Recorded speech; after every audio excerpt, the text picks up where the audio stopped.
வணக்கம். இன்றைய அரசியல் ஆடுகளத்திற்கு உங்கள் அனைவரையும் அன்புடன் வரவேற்கிறோம். இன்றைக்கி முக்கியமான நமது அரசியல் அலசல் என்ன அப்படிங்கிறத இப்போ பார்க்கலாம்.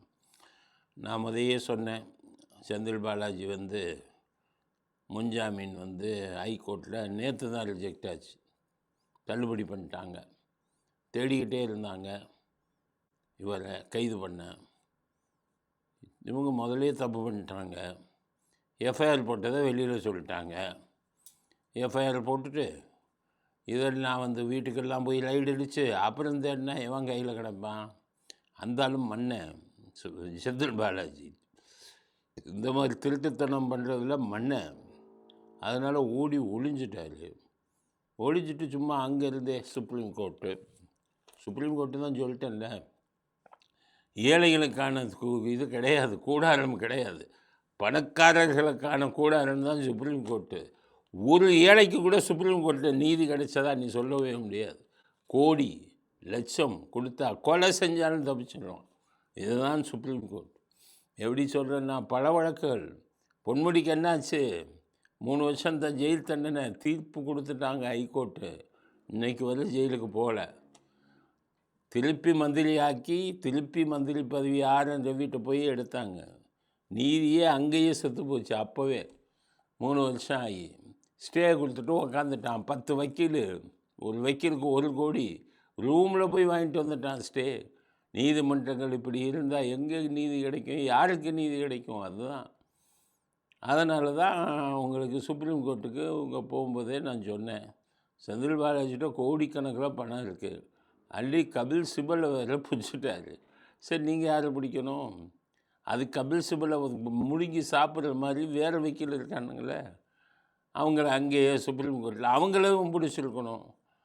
அதனால் இவங்க பெரியங்கிற கோட்டை விட்டாங்க. செந்தில் பாலாஜி போய் ஸ்டே வாங்கிட்டார்.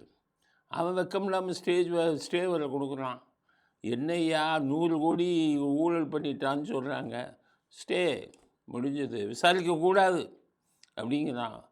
விசாரணை நீ படிக்க, ஆனால் அவருக்கு சாட்சிகளே அடிக்கக்கூடாது, பாஸ்போர்ட் அது எல்லாத்துக்கும் தானே சொல்லுவீங்க அப்படின்ட்டான். முடிஞ்சு போச்சு. 100 கோடியும் காலி. ஏற்கனவே இதெல்லாம் பண்ணி இப்போ மறுபடியும் செந்தில் பாலாஜி மீண்டும் தப்புற மாதிரி வெளியில் வந்துட்டார். நான் என்ன சொல்கிறேன்னா, விஜய்க்கு கைது செய்கிறது ரொம்ப ஈஸியாக. கையில் பவர் இருக்கும்போது நமக்கு கைது செய்வது ரொம்ப ரொம்ப ஈஸி. வேறு ஒரு கேஸை போட்டு நைட்டோட நைட்டாக தூக்கிட்டு வந்துடுங்க, முடிஞ்சு போச்சு. இது வேறு கேஸியா, அவ்வளோதான். அது 100 கோடி, இது வேறு கேஸு. ஏற்கனவே 620 கோடி மின்சாரத்துறையில் ஊழல். எஃப்ஐஆர் போட்டான் சிபிஐ, அவன் தூங்குவான். எஃப்ஐஆர் போட்டான்னா காலி, அவன் 5 வருஷம் ஆகும், 10 வருஷம் ஆகும். அதனால் அதையும் நம்பாதீங்க. கரூர் சம்பவம் என்னாச்சு? கரூர் சம்பவத்துக்கு விசாரணைக்கு கொடுத்தாங்க சிபிஐக்கு, தூங்குறான். யார் கேட்குறது இந்த நாட்டில்? அப்போ ஊழல் செஞ்சவன் கொலை செஞ்சவன்லாம் தப்புறான். ஒரே இது இல்லைன்னா சுப்ரீம் கோர்ட்டில் போய் ஸ்டே வாங்கிட்டு வருவான். இப்படி போயிட்டு இருந்தால் அப்புறம் எப்படி நீதிமன்றங்கள் இந்த மாதிரி குற்றவாளிகளுக்கெல்லாம் இது கொடுத்தாங்கன்னா எப்படி பண்ண முடியும் அப்படிங்கிறது தான் என்னுடைய முதல் கருத்து. ஆனால் முழுவதும் செந்தில் பாலாஜியை நம்ம குற்றம் சொல்ல முடியாது. ஏன்னு கேட்டிங்கன்னா, அவர் தான் மன்னனா செய்தலாம். கொள்ளையடிப்பதில் மன்னன், பெயில் வாங்குவதில் மன்னன், உயர்த்தி இது போயிட்டு முன்ஜாமீன் வாங்குறதில்ல மன்னன். இதெல்லாம் தெரிஞ்ச கதையாச்சியா. கிரிமினலை நீங்கள் எப்படி டீல் பண்ணணும், கிரிமினலாக டீல் பண்ணணும். செந்தில் பாலாஜி பக்க கிரிமினல். அவங்கள டீல் பண்ணுற விதம் உங்களுக்கு வேணாமா? என்னையெல்லாம் காலையில் 5:30 மணிக்கு கைது செஞ்சாங்க. எஃப்ஐஆரே தெரியாமல் வெளியில் வச்சுட்டு உட்காந்தாங்க. இன்றைக்கி நான் கேள்வி கேட்குறேன் கோர்ட்டில், 5:30 மணிக்கு கைது செஞ்சாங்க, 41 நோட்டீஸோ கொடுக்கல, என் கையெழுத்தை நான் போட்டபடி டேட்டை மாற்றி இன்ஸ்பெக்டர் போட்டிருக்காங்கங்கிறேன். தாவை காட்சியில் இருக்கிற இவங்க அரசு வழக்கறிஞர்கள் இல்லை சரியாக செய்தோங்கிறாங்க. நான் யாருக்காக பேசினேன்? உங்களுக்காக பேசினேன். உங்கள் ஆட்சி வந்துருச்சு, என்ன பண்ணுறீங்க? எனக்கு என்னை காப்பாற்றுறதுக்கு ஏதாச்சும் பண்ணுறீங்களா? இல்லையே. அப்போ எங்கே நீங்கள் மற்றவங்கள போய் இது பண்ணுறது? அதனால் நான் சொல்கிறேன், 100 கோடி உண்மைதான். 100 கோடிக்கு மேலே கூட வரும் ஊழல். செந்தில் பாலாஜின்னா 100 கோடியில் தான் வரும். உண்மைதான். நீங்கள் சொல்லு பொண்ணுக்கு இதெல்லாம் உண்மைதான். எந்த காலத்தில் இவங்களுக்கெல்லாம் தண்டனை வாங்கி கொடுக்குறது? பாவம் போக்குவரத்து துறையில் வேலை வாங்கி தரேன் தானே 2000 பேர் அக்யூஸ்டாக போட்டாங்க. பணம் கொடுத்தவனும் அக்யூஸ்டு, வாங்கினவனும் அக்யூஸ்டு. எப்போ முடிகிறது அந்த வழக்கு? அதனால் இனிமேல் வரிசையாக போடுங்க எஃப்ஐஆர், வரிசையாக போடுங்க. ஊழலில் சம்பாதித்த அந்த பணத்தை உச்சநீதிமன்ற வக்கீலருக்கே கொடுத்துட்டு போட்டோம். இது மாதிரி 10, 20 இது போடுங்க. 20 கோடி 40 கோடி காலி. ஆனால் இங்கே 10,000 கோடி இருக்குது.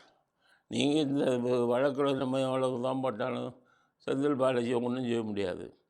அதனால் இரவோடு இரவாக கைது செய்யுங்கள், புது வழக்குகளை போடுங்கள். இவர் பெரிய குற்றச்சாட்டு, பெரிய இதிலெல்லாம் பண்ணியிருப்பார். டாஸ்மார்க்கை பிடிங்க, இவர் இருந்த பீரியடில் அவ்வளவு மோசடி நடந்திருக்கு. அப்படி இவருடைய பாரிலெல்லாம் யார் பேரில் இருந்திருக்கு அப்படிங்கிறதையும் பிடிங்க. அப்படிங்கிறது தான் முதல் கட்ட கருத்து. நான் தான் நேற்றே சொன்னேன், கிடைச்சிருமையா சுப்ரீம் கோர்ட்டு போகிறாங்க, அந்த வக்கீல் சங்க தலைவரை போய் பிடிக்கிறாங்க, அந்த கபில் சிபல்னு. என்ன இவங்கெல்லாம் பார்த்தீங்கன்னா அவங்களாம் ஃபேஸ் வேல்யூ, அவ்வளோதான், முகம் பெரிய ஆள் அப்படின்னு. அதனால் பெயில் ஈஸியாக வாங்கிடுவாங்க. செந்தில் பாலாஜி இனி கைது செய்ய முடியாது. அவர் இவ்வளவு கோடியும் அடிச்சுட்டு உழவிக்கிட்டு இருப்பார். கடவுள் தான் தண்டனை கொடுக்கணும். நம்ம ஆட்சியாளர் எல்லாம் கோட்டை விட்டுறாங்களே, நம்ம யார்கிட்ட போய் கேட்குறது? கடவுள் தான்ப்பா அவருக்கு தண்டனை கொடுக்கணும். இவ்வளவு ஏழை மக்கள் இருக்கான் நாட்டில், மாதம் 1000 ரூபா கொடுத்தா இது பண்ணிக்கிட்டு இருக்கான். 1000 ரூபா கிடைச்சா கிடைக்குமான்னு எதிர்பார்த்துக்கிட்டு இருக்கான். 10,000 கோடி ஒரு ஆள் அடிச்சுட்டு போயிருக்காருன்னா அந்த ஆளை இன்றைக்கும் விட்டுக்கிட்டு இருக்கோம். நம்ம அதுக்கு பெயிலுக்கு மேலே பெயில் வாங்கினா இறைவன் தான் கேட்கணும். எனக்கு இறை சக்தி மேல் நம்பிக்கை இருக்கிறது. கூடிய சீக்கிரம் செந்தில் பாலாஜிக்கு உரிய தண்டனை இறை சக்தியின் வடிவத்தில் நிச்சயம் கிடைக்கும் அப்படிங்கிறதுல முதல் கருத்தாக நான் பதிவு செய்ய விரும்புகிறேன். வடலூருங்கிறத வள்ளலார், அங்கே 99 ஏக்கர். இவங்க தான் எங்கடா லேண்டு கிடைக்கும்னு தானே சுற்றுவான். எத்தனை 6 அடி போதுமையா எல்லாருக்குமே. ஸ்டாலின் உங்களுக்கும் சொல்கிறேன், உதயநிதி 6 அடி போதுமையா? இப்படியாயா சொத்துக்கு அடைவீங்க? எங்கெங்கே உலகம் பூரா சொத்தை வாங்கிட்டீங்க, போய் வடலூரில் போய் பிடிக்கிறீங்களே. இங்கே 99 ஏக்கர் யாரோ ஒரு புண்ணியவான் எழுதி கொடுத்துட்டு போனான் வள்ளலாருக்கு. அந்த அவரை கடவுளால் லட்சக்கணக்கான பேர் கும்பிட்றாங்க. அவர் முதல்ல சிவனை கும்பிட்டு கொண்டிருந்தவர். அப்புறம் இந்த வழிபாடு, இந்த இறைவன் ஒரு ஜோதி வடிவமாக இருக்கிறாருங்கிற விஷயம்லாம் சொன்னார். சிதம்பரத்தில் சிவபெருமான் நடனமாட முடியாது, அவர் நடனமாடுகிறதுக்கு போதிய இடம் வேணும். 99 ஏக்கர் 90 ஏக்கருக்கு மேலே வடலூருங்கிற இடத்துல வேணும் அப்படின்னு சொல்லி பாவம் சில புண்ணியவாங்க தன்னுடைய நிலத்திலலாம் கொடுத்தாங்க. அங்கே தான் அவ்வளோ கூட்டம் வரும். சிவபெருமான் நடனமாடும் இடம் அப்படிங்கிறது ஒரு நம்பிக்கை. அங்கே வச்சுருந்தார். இந்த கூட்டம் போனால் இவன் தான் அடிப்பான், இவன் தான் லேண்ட் கிராபிங்கில் மன்னனாச்சு இந்த கூட்டம். அதனால் அது போச்சு. ஸ்டாலின் பார்த்தாரு, இங்கே ஒரு 99 ஏக்கர் இருக்குது, நம்ம மச்சாங்காரர் இருக்கார், அவர் தலைமையில் ஒரு ஆராய்ச்சி மையம்டான்ட்டாங்க. வடலூரில் வள்ளலாரோட ஆராய்ச்சி மையம் கவர்மெண்ட் எடுத்துக்கிச்சு அப்படின்ட்டாங்க. அப்புறம் பக்தர்கள்லாம் போய் கோர்ட்டில் கேஸ் போட்டாங்க. உங்கள் வள்ளலார் போய் ஆராய்ச்சி மையம்ங்கிற பேரில் அபகரிச்சுட்டு போயிடுவாயா, எல்லாத்தையும் பட்டா போட்டு விற்றுருவாயான்னு சொல்லி கேஸை போட்டாங்க. ஸ்டே கொடுத்தாங்க கேஸில். இப்போ இதாச்சு, விஜய் ஆட்சி வந்துடுச்சு. எல்லோரும் பயந்துக்கிட்டே இருந்தாங்க என்ன ஆகுதுன்னு. விஜய் ஆட்சி வள்ளலார் இதில் ஆராய்ச்சி மையம் இல்லை, ஒன்றும் இல்லை, எல்லாத்தையும் ரத்து பண்ணியாச்சு, பக்தர்கள் விருப்பப்படியே நடக்கட்டும்னு கொடுத்துட்டாங்க. இதை முதலே செஞ்சுருக்கலாம்ல ஸ்டாலின் இவங்கெல்லாம். யார் நிலத்தை போய் அபகரிக்கிறாங்க? பாவம் அவர் இது ஜோதிமயமானவர் அவர். அதனால் அவர் நிலத்தை போய் அபகரிக்கணும்னு இன்று அரசாங்கம் அறநிலையத்துறை இல்லைப்பா, அந்த இதுவே இல்லை, ஆராய்ச்சி மையங்கிறதே இல்லை, மறுபடியும் அது நிலமாக இருக்கட்டும் அப்படின்ட்டாங்க. நல்ல வேலை தப்பிச்சு. இந்த தடவை வந்திருந்தாங்கன்னா ஆட்சியில் அதையும் ஆட்டையை போட்டு வள்ளலார் நிலத்தெல்லாம் ஆட்டையை போட்டுருவாங்க. நம்மெல்லாம் பயப்படுறோம். நான்லாம் பயப்படுறேன். ஒரு தப்பு பண்ணால் ஐயோ கடவுள் கேட்பாரு. சின்ன குழந்தைங்கள்ட்ட சுற்றி நம்ம சொல்லியே வளர்க்குறோம். கண்ணை குத்திடுவார் கடவுள், தப்பு பண்ணாதுன்னு சொல்கிறோம். நம்ம போதனையே சிறு குழந்தைகள்லேருந்து மற்றவங்களுக்கு ஆசைப்படாதுங்கிறோம். ஆனால் உலகத்தில் என்னென்ன அயோக்கியத்தனம் இருக்கோ அத்தனையும் பண்ணக்கூடியவர்கள் இந்த திமுககாரங்க அப்படிங்கிறது. ஸ்டாலினும் அப்படி தான், குழுக்களின் தலைவர் போட்டு இது பண்ணி என்னென்ன அயோக்கியத்தனம் இருக்கோ அத்தனையும் பண்ணுறாங்க. ஆனால் இறைவன் எல்லோருக்கும் தண்டனை கொடுக்குறான், அந்த குடும்பத்துக்கு மட்டும் தண்டனை கொடுக்க மாட்டேங்கிறான். எல்லா வளங்களையும் நலங்களையும் பெற்று பீச்சிலையும் ஒரு சமாதி வாங்கிட்டே ஆயிடுறாங்க. பீச்சு சமாதி இன்னொன்று ஞாபகம் வருது, 80 அடி சிலை அப்படின்னு கேட்டிருந்தாங்க. அவன் பாஜக 23 MP இருக்குன்னுக்கிட்டு கொடுத்துருப்பான். பாஜக கொடுத்துட்டான் அனுமதி, சுற்றுப்புற சூழல் அனுமதியை கொடுத்துட்டான் பாஜக. 80 அடி சிலை கடலுக்குள்ள. பெரிய தியாகி இல்லை கருணாநிதி. கருணாநிதியை பற்றி எனக்கு தெரியும்யா, இன்ச்சு பை இன்ச்சாக தெரியும். பெரிய தியாகியா, 80 அடியில் சிலை கடலுக்கு நடுவில் கொடுத்துட்டான். தாவை காட்சி அந்த ஒப்புதலை கேன்சல் பண்ணிவிட்டு என்ன சொல்லிட்டாங்க, உங்கள் அப்பாவுக்கு வேணும்னா உன் செலவில் வச்சுக்கையா, அரசாங்கம் செலவு பண்ண முடியாதுன்னு சொல்லிட்டாங்க. அவங்க செலவில் வச்சுக்கிறது இப்படி, அதுக்கே வைக்கக்கூடாது. கவர்மெண்ட்டு பெர்மிஷனை கொடுக்கக்கூடாதுங்கிறது தானே எங்களுடைய இதை. எப்படி அனுமதி கொடுத்தீங்க அவங்களுக்கு அப்படிங்கிறது தான் முந்தைய அரசாங்கம், அவங்க ஆட்சி, அதனால கொடுத்தாங்க. அனுமதி கொடுக்கக்கூடாது. நீ உன் கையில் உன் காசில் கட்டிக்கன்னா கொள்ளையடிச்சு ஊர் பூரா சேர்த்து வச்சுருக்கான், அதை வச்சுக்கிட்டு கட்டிடுவாங்க. இன்னும் மிகப்பெரிய சிலையாக கட்டிடுவாங்க 84 அடியில்.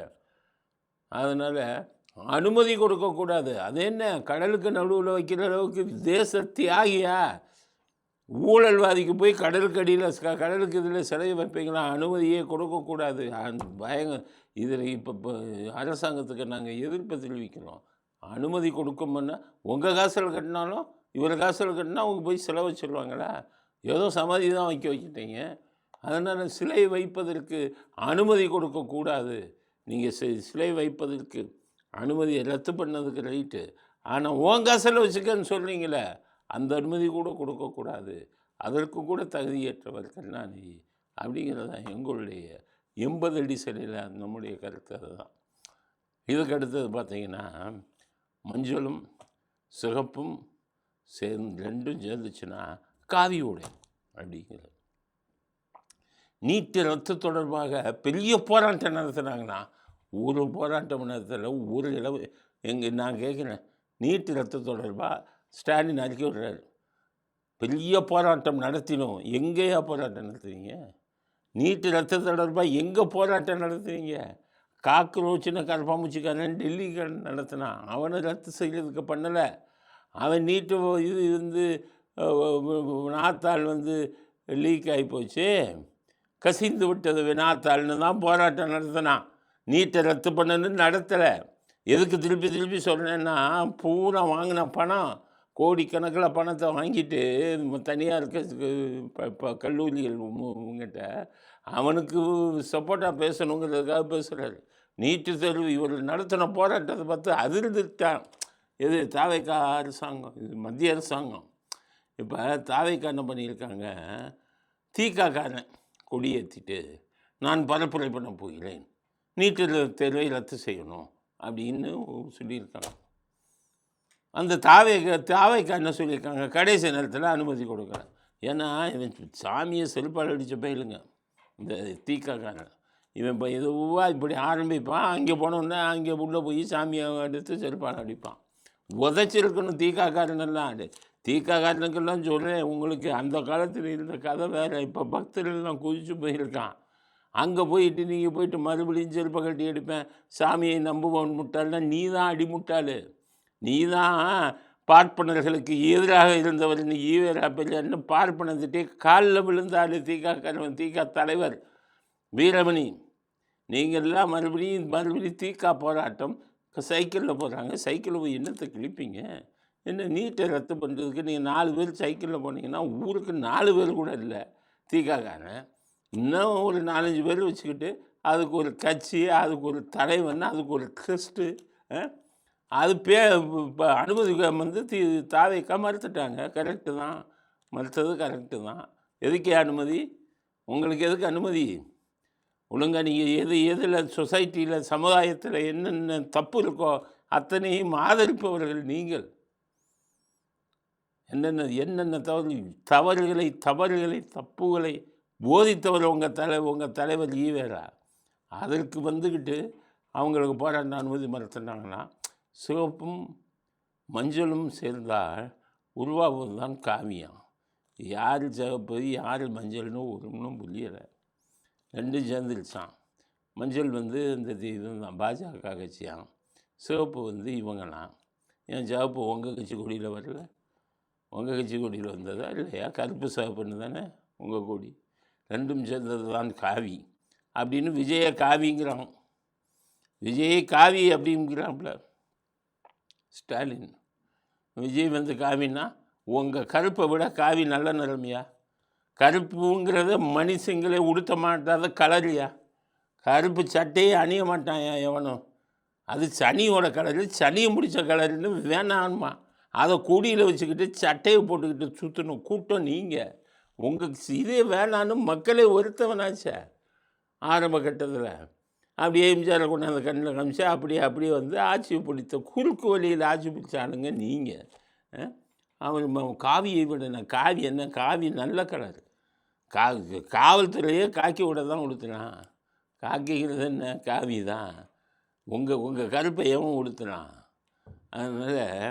அதனால் உருவாகுதுன்னது தான். இப்போ மஞ்சளும் மஞ்சளுங்கிறது பாஜகவும், சிவப்புங்கிறது இவர் ரெண்டு பேரும் ஒன்றா சேர்ந்துட்டாங்க. அவர் எங்கே ஒன்றா சேர்ந்தார் பிஜேபியோட? அவர் ஒன்றா சேரலையே, சும்மா உங்களுக்காக பேசிகிட்டு இருக்கீங்க அப்படிங்கிறது தெரிஞ்சுக்குவோம். அப்பாவும் பையனும் சேர்ந்து தஞ்சாவூருக்கு போய் போராட்டம் காவேரிக்கு ஆகஸ்ட் 3ஆம். ஏன் ஆகஸ்ட் 3 தெரியுமா? ஆகஸ்ட் 3 விஜய் வந்து கர்நாடகாவுக்கு போகிறார். போய் அங்கே இருக்கிற சிவமாட்ட தண்ணி திறந்து கொடுங்கப்பாங்கிறார். இவங்க இவ்வளோ நாள் காங்கிரஸ் கட்சியோட கூட்டணி வச்சுருந்தாங்களே, என்னைக்காச்சும் தண்ணியை திறந்து விடுங்கன்னு சொல்லி ஒரு முதலமைச்சர்கிட்ட, கர்நாடக முதலமைச்சர்கிட்ட வேண்டுகோளாச்சு விடுத்தாங்களா? இல்லை ஒரு நாளாவது ஸ்டாலின் இங்கேருந்து புறப்பட்டு போய் கர்நாடகத்தில் இருக்கிற முதலமைச்சரை பார்த்தாரா? இல்லை இந்தியா கூட்டணியில் ஒரு அங்கம் வைக்கிறோம்னு சொன்ன ஆளுங்க காங்கிரஸ்கிட்ட தண்ணியை பற்றி கேட்டாங்களா? இன்றைக்கி க்ளீனாக சொல்லிட்டார் சிவகுமார்.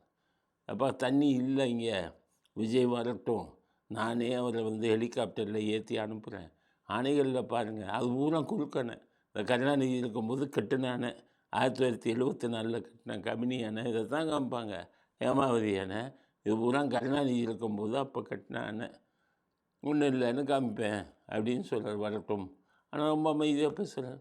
எங்களுக்கே தண்ணி இல்லை, அதான் கொடுக்க முடியாது. காவிரி நதிநீர் ஆணையம் 4.5 டிஎம்சி கொடுங்கன்னு இருக்குது, அதுவே கொடுக்க முடியாதுங்களால.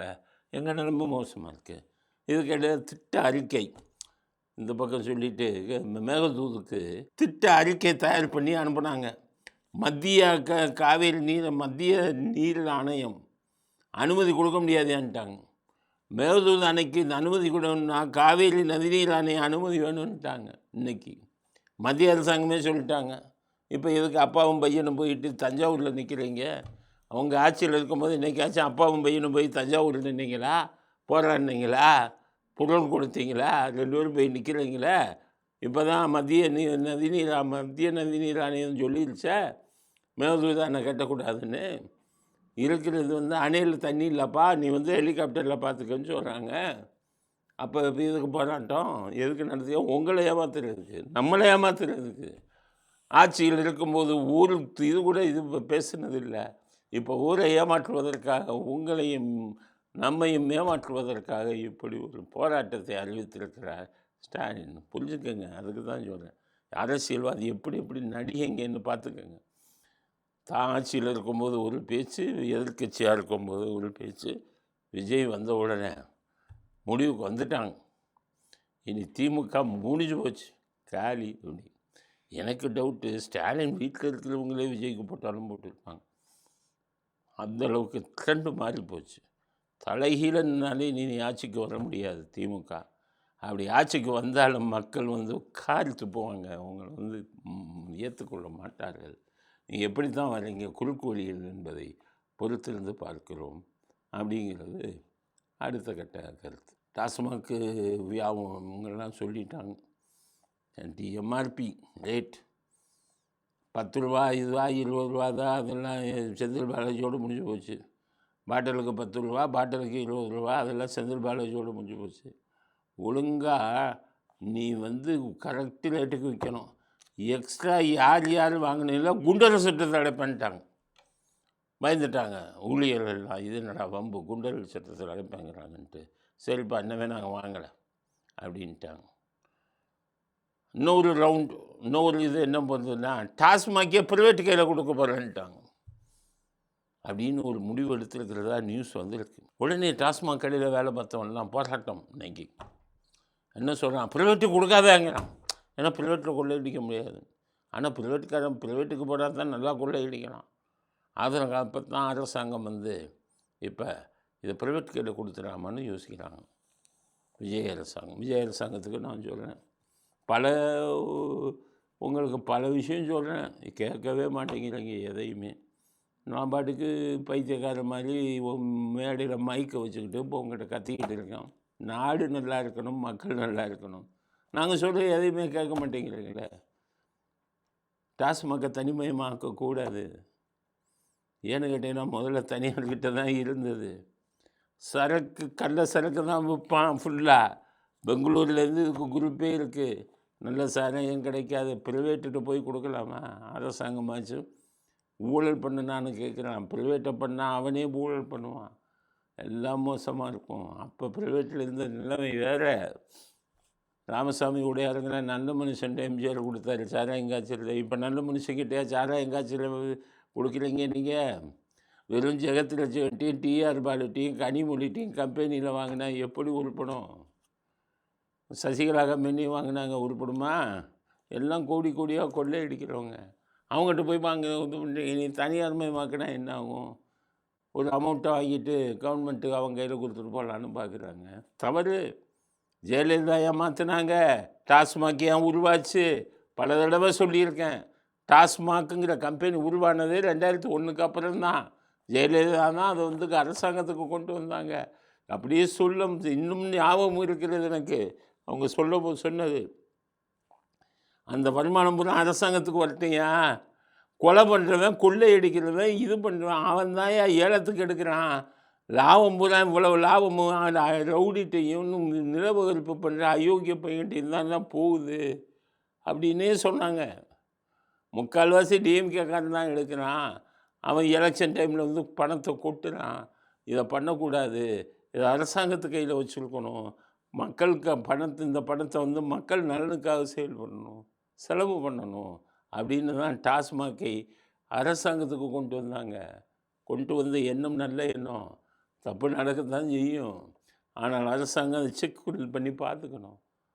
அது வந்து அதில் வந்துக்கிட்டு சரக்கை சரியாக வைக்குதா? நல்ல கம்பெனிகிட்ட வாங்குங்க, நல்ல சரக்கை கொண்டு வாங்க, நல்ல கரெக்டான விலைக்கு விற்றுருங்க. அதை விற்றுட்டு குடிமகன்களின் நலனையும் பாருங்கள், நாட்டோட நலனையும் பாருங்கள். சமூக விரோதிகள் கையில் கோடிக்கணக்கான பணம் போகக்கூடாது. இதுக்கு முன்னாடி சமூக விரோதிகிட்ட போயிட்டு இருந்தது 2001. அதைத்தான் அவர் வந்து அரசாங்கத்திடமிருந்து எடுத்தார். உங்களுக்கு மேனேஜ் பண்ண தெரியலன்னா அரசாங்கத்திலேருந்து இன்னொருத்தர்கிட்ட மறுபடியும் ப்ரைவேட்டை கொடுக்கலாமா? நீங்கள் அதை வந்து மேனேஜ் பண்ணணும். 30,000 கோடி வருது அரசாங்கத்துக்கு வருமானம். இந்த 30,000 கோடியும் இவங்ககிட்ட விட போகிறீங்களா? ரவுடி பசங்கிட்ட. எவையா சாராயத்தை ஏலத்துக்கு எடுப்பான்? என்னை மாதிரி ஆள் போய் சேரத்துக்கு எடுப்பேனா? நான் எடுப்பேனா? சாராய ஏலத்துக்கு வந்தால் படித்தவங்க மற்றவங்க படித்தவன் எவனாச்சும் எடுப்பானா? மனசாட்சி உள்ளவன் எடுப்பானா? அயோக்கியங்க தான் எடுப்பான் கடைங்களை. அப்போ அதில் வந்துக்கிட்ட நல்ல சரக்கு எதிர்பார்க்க முடியுமா? இப்படியெல்லாம் நடந்து கொண்டு இருக்கிறது. அதனால் இது வந்து தனியார்மயமாக்கக்கூடாது. அரசாங்கமே வைத்து இதை கவனிக்க. கடையில் மூடுறதுக்கு வழியை பாருங்கள். அதை ப்ரைவேட்டு கையில் மறுபடியும் விட்டுட்டால் மறுபடியும் இது வந்து தொழில் வந்து தலைத்து ஓங்கும். ஜெகத்லட்சுமி டிஆர் பாலுவும் கனிமொழியும் இன்னும் கோடிக்கணக்கில் சம்பாதிக்க ஆரம்பிச்சிருவாங்க. அதனால் டாஸ்மாக் என்பதை தனியார்மயமாக்கக்கூடாது. நல்ல கம்பெனிகள்லேருந்து சரக்கு வாங்கணும். அது குடிமகன்களுக்கு அளவு வச்சு தான் கொடுக்கணும். இது மாதிரி கொடுத்து கொஞ்சம் கொஞ்சமாக குறைச்சிக்கிட்டு வரணும். கேரளாவில் குறைக்கல, பீகாரில் மொத்தமாக மூடி இல்லை. இதே பிரசாந்த் கிஷோர் மறுபடியும் திறக்க போகிறோம்னாரு. ஒருமே ஓட்டு போட்டானா? குடிக்கிறவனே ஓட்டு போடல பீகாரில். அது மாதிரி தமிழ்நாடை கொண்டு வாங்க. குடிகளில் வந்து எல்லாரும் இதுலேயும் மயங்கி கிடக்காங்க. அவர்களெல்லாம் நல்ல நிலைமைக்கு கொண்டு வர வேண்டும். அதுவரை அரசாங்கம் வைத்திருக்க வேண்டும். மாற்றாருக்கு தனியாருக்கு அதை கொடுக்கக்கூடாது.